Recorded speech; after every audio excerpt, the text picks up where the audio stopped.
Perkuliahan pada pagi hari ini. Marilah kita berdoa. Berdoa mulai.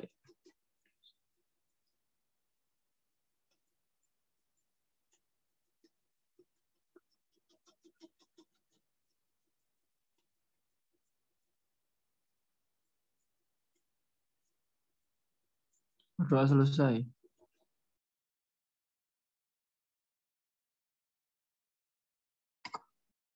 Dilanjutkan dengan ngaji beberapa ayat.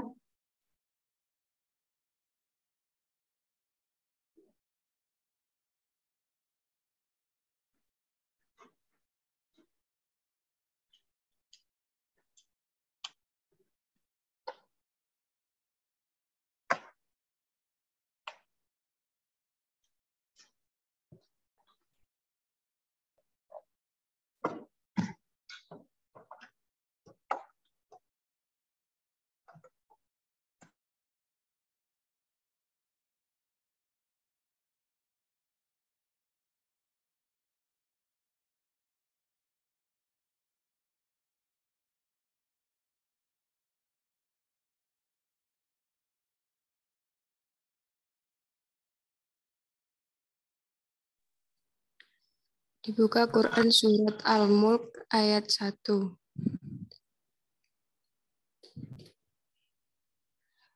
A'udzu billahi minasy syaithanir rajim. Biyadihil mulku wa huwa 'ala kulli syai'in qadir. Alladzi khalaqal mauta wal hayata liyabluwakum ayyukum ahsanu 'amala wa huwal 'azizul ghafur. Alladzi khalaqa sab'a samawati tibaqa ma tara fi khalqir rahmani min tafawut farji'il basara hal tara min futur thumma arji'il basara karrataini yanqalib ilaikal basaru khasi'an wa huwa hasir. ولقد زينا السماء الدنيا بمصابيح وجعلناها رجوما للشياطين وأعتدنا لهم عذاب السعير وللذين كفروا بربهم عذاب جهنم وبئس المصير إذا ألقوا فيها سمعوا لها شهيقا وهي تفور صدق الله العظيم. Maha benar Allah dengan segala firman-Nya. Terima kasih ya yang sudah berkenan untuk ngaji terlebih dahulu ya. Untuk perkuliahan kali ini ya materi sudah bisa kalian lihat atau beberapa hari sebelumnya atau tadi pagi kalian sudah melihat materi yang sudah di-share oleh PJMK. Kalian dengar suaranya Bu Delis enggak? Dengar, Bu. Dengar, Bu. Oke, jadi yang sudah kalian lihat ya, harapannya kalian bisa memahami dari materi yang sudah di-share. Nah, untuk pertemuan ini kita langsung diskusi dalam artian begini, dari materi yang sudah kalian pahami di situ, yang belum paham yang mana, yang perlu penjelasan yang mana. Karena di sini untuk materi awal adalah materi dasar ya tentang konsep dasar keperawatan keluarga. Yang mana untuk konsep dasar keperawatan keluarga ini merupakan apa? Hal yang harus kalian pahami karena pada materi ini merupakan dasar kalian di dalam membuat asuhan keperawatan keluarga. Ayo silakan. Sebelum itu silakan PJMK untuk nge-share link absen dulu. Di-share-nya di kolom chat aja di sini ya. Jadi yang bisa hadir, yang bisa absen adalah yang hadir di ruang Zoom ini. Silakan dari materi konsep dasar keperawatan keluarga 1, yang mana pada materi tersebut dijelaskan tentang latar belakang dari keluarga, apa itu keluarga, kriterianya keluarga, kemudian ada fungsi keluarga, ya, ada fungsi afektif, ada fungsi sosialisasi, ada fungsi reproduksi, ada fungsi perawatan, dan ada fungsi ekonomi. Kemudian ada struktur keluarga, ya, di situ dijelaskan berdasarkan sumber dari Friedman, karena memang untuk keluarga di sini adalah buku yang banyak membahas detail tentang keluarga adalah memang bukunya Friedman. Kemudian tetapi sekarang sudah banyak sekali buku-buku tentang asuhan keperawatan keluarga, ya. Yang mana kalau kalian lihat di situ juga banyak yang mengadop dari bukunya Friedman. Kemudian ada ciri-ciri struktur keluarga, ada karakteristik dari sistem keluarga, ya.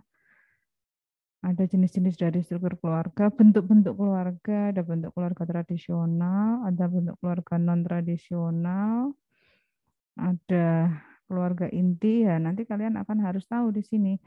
Karena apa? Di dalam membuat asuhan keperawatan, di situ kalian harus tahu ini bentuk keluarganya apa, termasuk keluarga apa.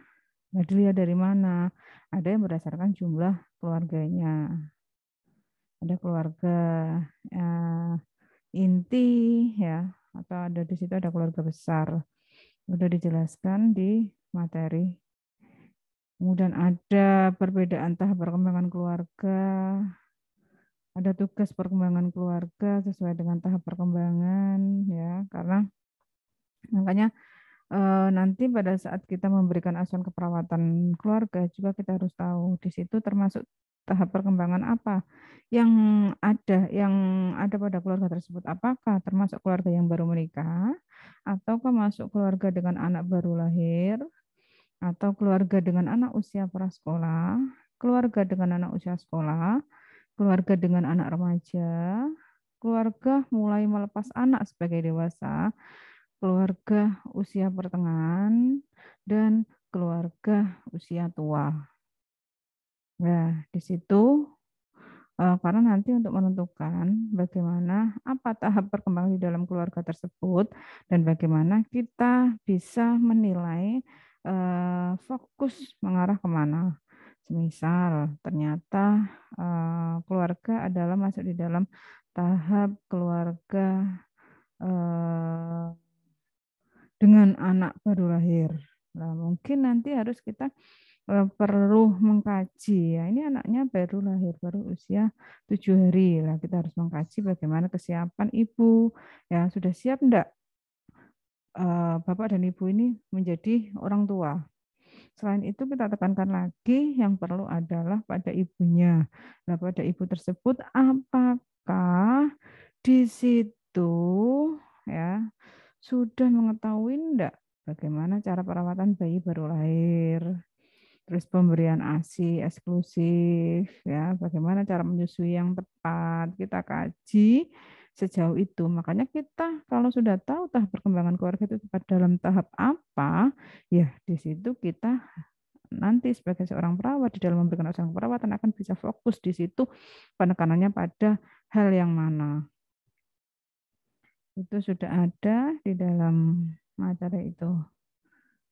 Kemudian ada peranan keluarga, ya. Bagaimana peran ayah, peran ibu, peran anak, kemudian ada peran perawat keluarga sebagai health education, sebagai koordinator, sebagai pelaksana, sebagai monitor, sebagai advokat, sebagai collaboration, sebagai fasilitator, sebagai konselor, sebagai penemu kasus, dan sebagai modifikasi. Nah, itu inti-intinya materi dasar di dalam asuhan keperawatan keluarga, konsep dasar keperawatan keluarga.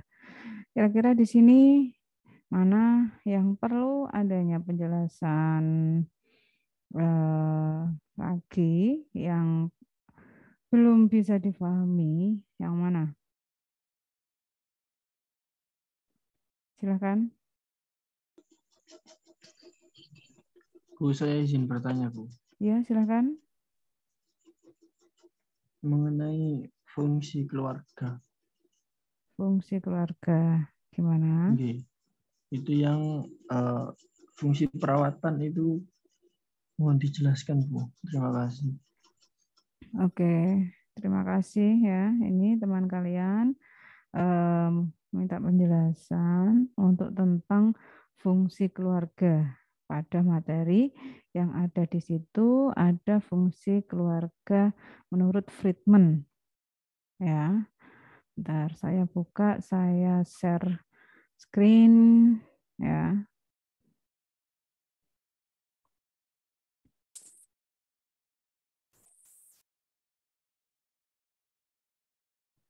Saya share screen dulu.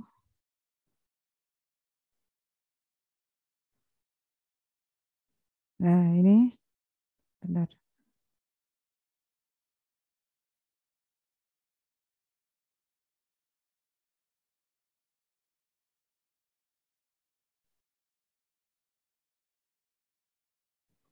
Nah, ini pada ya materi yang sudah kalian lihat bahwa fungsi keluarga di sini menurut Friedman ada 5 fungsi keluarga, yaitu fungsi afektif, fungsi sosialisasi, fungsi reproduksi, dan fungsi perawatan serta fungsi ekonomi. Saya jelaskan semua secara singkat mulai dari fungsi afektif ya. Perlu kita ketahui bahwa afektif di sini merupakan perasaan ya dan emosi ya. Jadi fungsi keluarga di sini kalau kalian melihat adalah apa? Kalian kalau dalam satu keluarga ada salah satu keluarga yang sedang sakit ataupun di situ ada salah satu anggota keluarga kalian yang sedang dicemooh oleh orang lain. Nah, di situ kan pasti ada rasa emosinya. Nah, di sini adalah fungsi afektifnya karena ada perasaan dan emosinya. Jadi satu perasaan dan satu emosi, ada ikatan perasaan dan ada ikatan emosinya. Jadi walaupun di situ ya beda, walaupun kalian melihat teman kalian ternyata dicemooh, rasa emosinya pasti akan lebih tinggi anggota keluarga ya yang dicemooh oleh orang lain daripada bukan anggota keluarga, karena di dalam fungsi keluarga ada fungsi afektif yaitu fungsi dari emosinya termasuk perasaan ya. Salah satu anggota keluarga ada yang sakit, di situ juga kalian juga mungkin nanti apa menjadi seorang perawat memang harus bisa berempati ya, tetapi sebenarnya kalian sebelum ya menjadi calon seorang perawat belum belajar tentang apa itu empati, bagaimana kita itu bisa berempati ya di dalam mata kuliah komunikasi keperawatan itu kan sudah diajarkan. Sebelum kalian itu semua manusia itu ada fungsi afektif yaitu apa? Fungsi apa di dalam keluarga itu perasaan ya. Jadi ada perasaan, ada ikatan perasaan di dalam satu keluarga. Maka dari itu ya sebenarnya kalau perasaan berarti otomatis di situ ada empatinya. Ya, kalian kalau masuk tetapi beda. Kalau berempati dengan orang lain sama keluarga itu beda. Apabila ada keluarga yang sakit itu nanti anggota keluarga yang lain pun akan merasakan bagaimana. Tetapi setiap individu itu kadang tidak bisa meluapkan atau mengeluarkan ya rasa mengeluarkan perasaannya. Ada yang mengeluarkan ikatan perasaannya itu dengan perhatian, ya, dengan sikap, ya. Ada yang diungkapkan secara verbal, komunikasi verbal. Ada yang hanya bisa mengeluarkan perasaan itu dengan melihat ya, dengan menangis ya. Tergantung individu masing-masing, tetapi di situ pasti ada ikatan perasaan dan emosi. Kemudian ada fungsi sosialisasi ya. Jadi anak lahir pertama ya yang lingkungan pertama nanti anak yang sering dijumpai adalah lingkungan keluarga. Makanya di sini fungsi keluarga adalah memberikan sosialisasi kepada anggota keluarga yang lainnya. Nah, dalam tahapan perkembangan termasuk adalah stimulasi terhadap perkembangan personal sosialnya, sehingga nanti akan bisa melatih sosialisasi dari anak atau anggota keluarga yang lainnya. Kemudian fungsi reproduksi. Saya kira kalau fungsi reproduksi sudah jelas sekali ya, namanya keluarga ya, nanti di situ akan ada fungsi reproduksinya. Kemudian fungsi perawatan. Fungsi perawatan di sini adalah apa? Di dalam keluarga, walaupun di dalam keluarga itu tidak ada yang menjadi seorang perawat, tetapi di situ pasti ada ya apa ya namanya, pasti ada keinginan untuk merawat anggota keluarga yang lainnya pada saat dibutuhkan, pada saat anggota keluarga yang lain itu sedang sakit, terutama adalah seorang ibu. Nggak mungkin seorang ibu anaknya ternyata di sini nyeri perutnya ya, dibiarin aja. Pasti di situ ada usaha, yaitu fungsi perawatan ya. Mungkin di situ bapaknya di situ tidak paham bagaimana cara perawatan, tapi dia berfungsi sebagai perawat, mungkin menanyakan, dibelikan apa, saya tak belikan, kamu pengen apa, tak belikan. Lah itu termasuk fungsi perawatan, karena apa? Dengan usaha dari orang tua, mungkin bapaknya karena tidak bisa melakukan perawatan, bagaimana cara mengurangi nyeri, dengan menanyakan kamu minta apa, minta makanan apa, saya berikan. Lah itu kan termasuk satu intervensi untuk mengurangi nyeri. Dengan cara apa? Distraksi, mengalihkan perhatian nyeri. Mungkin anaknya pada saat sakit, kamu pengen apa, aku minta belikan mainan. Lah dia akan mendistraksikan rasa nyerinya sehingga bisa berkurang rasa nyerinya. Jadi caranya masing-masing. Di situ ada fungsi perawatan. Ada yang dengan cara mijeti, ada yang lain. Nah, di situ termasuk fungsi perawatan. Kemudian ada fungsi ekonomi. Fungsi ekonomi di sini adalah memenuhi kebutuhan ya secara ekonomi, baik sandang, pangan dan lain sebagainya. Makanya di sini ya untuk fungsi ekonomi ya kembali lagi ya untuk memenuhi baik itu kebutuhan primer, sekunder maupun tersier dari anggota keluarganya. Yang penting di sini adalah dikomunikasikan. Termasuk di sini adalah tugas dari fungsi daripada keluarga di dalam apa? Memberikan pendidikan kepada anaknya. Termasuk kalian di sini sedang kuliah. Fungsi ekonominya apa?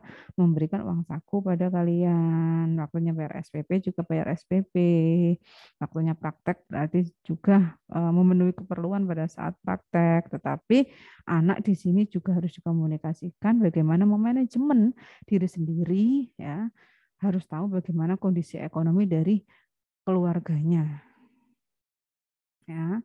Itu tetapi kalau di dalam Islam itu Allah sudah menjanjikan bahwa akan memperlancar rezeki dari seseorang itu salah satunya adalah pada saat digunakan untuk mencari ilmu. Ya, jadi akan dimudahkan di dalam mencari rezeki. Makanya di sini kalian kuliah, di situ jangan disalahgunakan ya.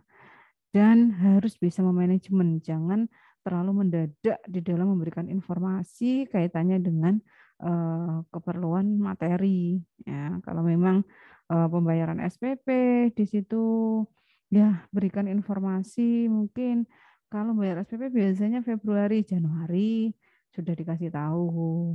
Februari waktunya bayar SPP. Nah, itu komunikasikan dengan orang tua atau anggota keluarga yang lainnya. Ini penjelasan untuk fungsi keluarga. Bagaimana? Bisa dipahami? Bisa, Bu. Terima kasih. Oke, sama-sama. Yang lainnya, silahkan.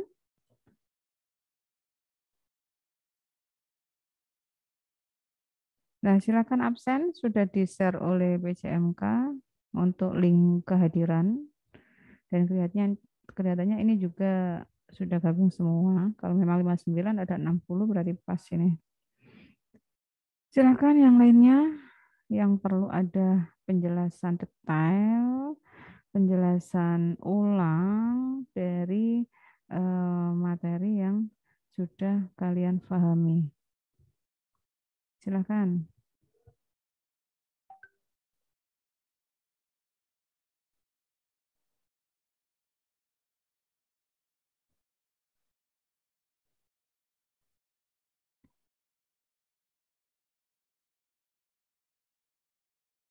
Yang penting itu adalah penekanan tadi itu. Tahap perkembangan keluarga dan tugas perkembangan utamanya. Ya. Keluarga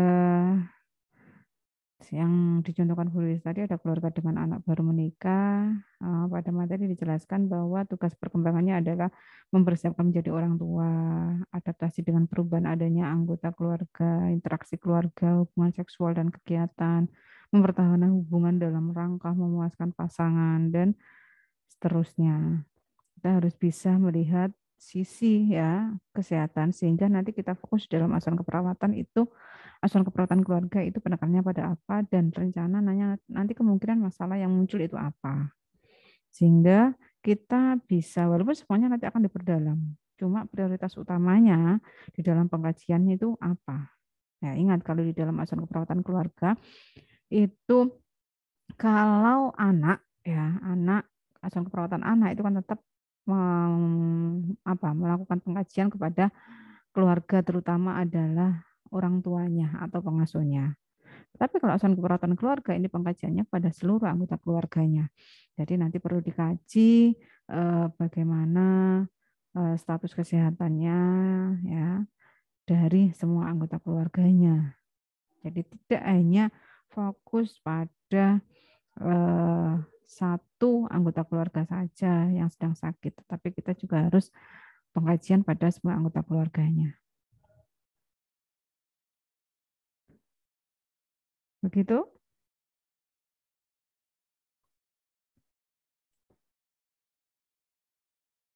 Nah, sebentar ini saya buka, ada yang tanya di chat. Assalamualaikum Bu, saya Apriliana Khairunisa, izin bertanya, kita kan sebagai pemberi asuhan keperawatan, bagaimana Bu cara kita menghadapi keluarga yang masih kolot? Kan mereka cenderung menolak jika diberikan informasi yang berbeda dengan keyakinan mereka. Mohon maaf apabila salah Bu. Oke, terima kasih. Ini yang penting sekali. Kalau zaman sekarang, usia kita ketemu dengan usia-usia yang dewasa, itu biasanya apa? Usia-usia yang masih bisa menerima informasi. Ya.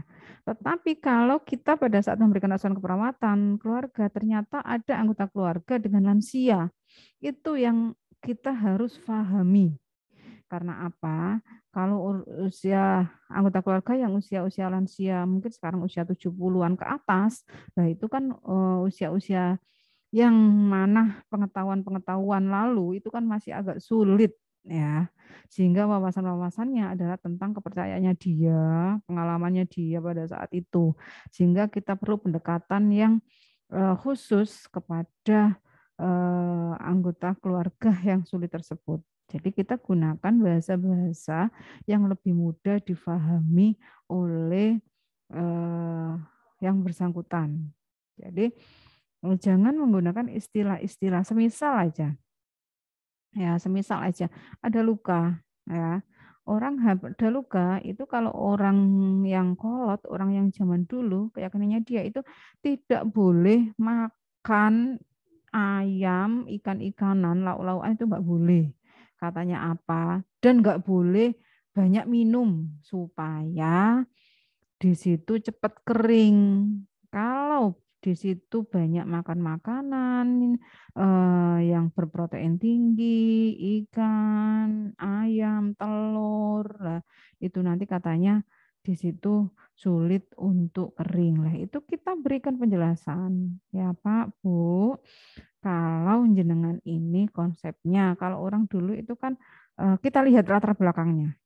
Nah, kita harus tahu di situ latar belakangnya, dulu dia kerjanya apa, pendidikannya apa, supaya kita bisa menentukan bahasa yang kita gunakan itu apa, dan perumpamaan yang kita gunakan itu apa. Semisal ternyata dia itu pekerjaannya adalah petani. Kita berikan contoh, Bu, Pak, kalau ini konsepnya jenengan seperti ini, iya kalau gabah padi dijemur. Nah, ini itu adalah seperti apa? Seperti padi yang mau mekar bijinya, yang mau tumbuh, tetapi dia tidak dapat tidak dapat air, tidak dipupuk, ya kebutuhan airnya kurang, maka di sini tidak akan tumbuh banyak bijinya.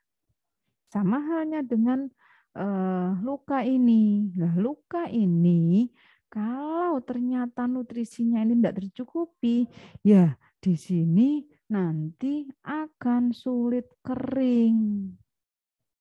Nah, coba jenengan nyiram tanaman yang layu, jenengan enggak siram sama 1 minggu, kering kan?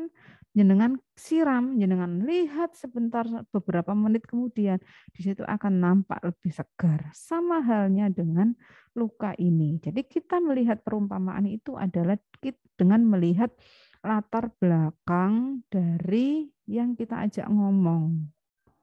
Itu kalau pendidikannya ternyata adalah petani. Kalau ternyata pendidikannya adalah apa? Dia dulu adalah pekerja kantoran. Kita berikan contoh ya. Bu, sama halnya dengan ini kertas. Kita mau menempelkan 2 kertas ini ya. Bagaimana supaya kantil ya, supaya bisa melekat. Kalau hanya ya dikasih air saja, melekat hanya sebentar. Nanti pada saat kering dia akan lepas lagi. Sama halnya dengan luka ini. Kalau yang luka ini hanya dikasih makan nasi, dikasih makan nasi putih, tidak ada proteinnya, ya udah lewat aja seperti air. Tetapi kalau lem pada kertas ini kita kasih lem, dia akan merekat ya dan akan cepat kering dan tidak ngelupas. Sama halnya dengan itu. Kalau kertas dikasih air saja, keringnya akan lama, kita lepas dia akan rusak. Sama halnya dia akan memberikan luka lagi. Sama halnya dengan luka. Kalau luka ternyata kalau diberikan hanya makanan yang gizinya kurang ya, itu nanti akan sulit. Makanya kalau ada luka, di sini kita berikan makanan-makanan yang bergizi, semisal makan ayam, telur ya, termasuk di sini adalah ikan-ikan gabus dan lain sebagainya. Nah, itu beberapa contoh bagaimana cara memberikan edukasi. Kita lihat dulu masalahnya apa, kemudian latar belakangnya itu apa. Kalau memang, karena saya sendiri juga pernah memberikan edukasi kepada sepupu saya ya, kalau memang dia kolot banget ya jangan sampai menyinggung perasaannya. Ya udah sebatas kemampuan itu kita nyari cara lain. Jadi saya pernah memberikan edukasi kepada sepupu saya ya, dia menikah kemudian bertempat tinggal di rumah suaminya. Nah, dia setelah lahiran ya, setelah punya anak, di situ masih ada nenek-neneknya. Pada saat itu usianya sudah 70-an lebih dan itu anaknya sekarang sudah usia berapa ya? Sudah usia belasan. Berarti sekarang sudah usia 80 lebih neneknya itu. Nah, itu juga sama. Setelah lahiran itu nggak boleh makan ikan-ikanan, ayam-ayaman, hanya nasi, tahu putih, ikan kerupuk, minum air juga nggak boleh banyak-banyak ya. Katanya supaya luka persalinannya itu cepat enggak basah ya. Kemudian supaya nanti bayinya enggak gatel-gatel ya. Sudah saya edukasi ya, sudah saya berikan informasi, ternyata di sini banyak yang informasi banyak sekali yang sudah saya sampaikan, ternyata masih belum bisa menerima karena memang latar belakangnya dulu enggak sekolah ya, enggak sekolah, kemudian juga pekerjaannya ke sawah, tani, dan sudah degeneratif, sudah penurunan fungsi, ya, sudah agak-agak pekun, sudah akhirnya agak kesulitan. Akhirnya ya udah, saya nggak mau menyinggung perasaannya, tetapi dengan cara apa? Dengan cara ya udah, jangan menyinggung perasaannya, nanti daripada juga rame. Ya, akhirnya apa? Saya berikan edukasi ke sepupu saya sama suaminya aja. Ya udah, kalau ambil makan, kalau ada neneknya, ya nggak usah ambil banyak-banyak. Atau kalau memang neneknya kok dekat dengan kamarnya itu, ambil makan di kamar aja. Yang suruh ngambil makan adalah suaminya. Ya, suaminya kalau orang laki kan biasanya makannya banyak, suruh ambil yang banyak karena kebetulan sepupu saya itu perempuan dan makannya banyak karena memang kan menyusui. Lah menyusui kan memang kebutuhan nutrisinya butuh banyak. Ya, ambil aja. Ya, akhirnya setiap hari mesti makan di kamar dan ambil akhirnya juga neneknya juga curiga. Ini kok kamu kok makan kok berkali-kali, ya udah nggak apa-apa. Nggak apa-apa ya memang itu cara kita bagaimana untuk masalah kesehatan tetap terpenuhi, tetapi juga tidak menyinggung perasaan ya dari orang tersebut. Mungkin itu beberapa contoh yang bisa saya sampaikan, bisa difahami apa enggak?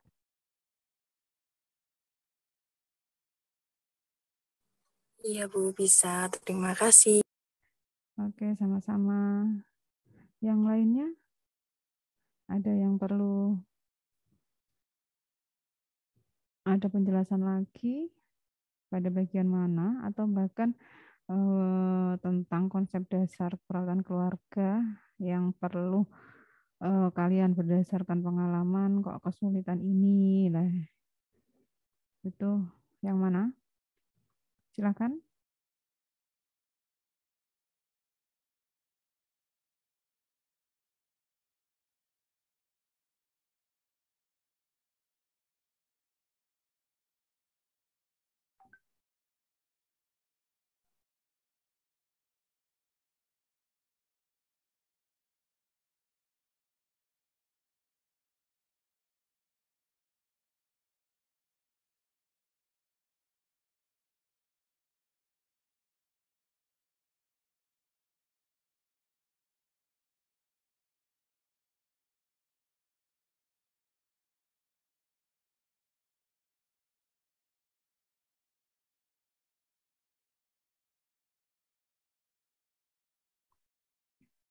Gimana? Tidak ada? Cukup?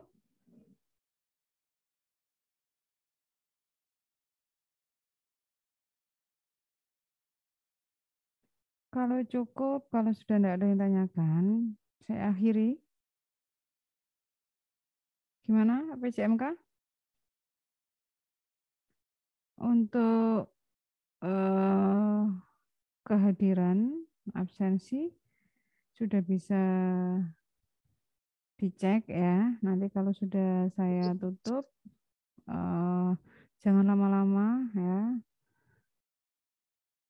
Langsung kalau yang absen telat ya, di situ berarti ya nggak dihitung karena memang gabungnya memang terlalu lama ya. Makanya tapi tadi pada saat penulis mulai menjelaskan sudah 60 partisipannya ya berarti 59. Ini mungkin ada yang keluar masuk. Tapi nanti insya Allah ini recording akan saya upload di YouTube nanti biar yang sinyalnya kurang bagus bisa mendengarkan ulang ya dari penjelasan untuk pertemuan kali ini. Saya kira kalau memang sudah jelas, kita akhiri pertemuan kali ini dengan bacaan alhamdulillah dan doa kafaratul majelis.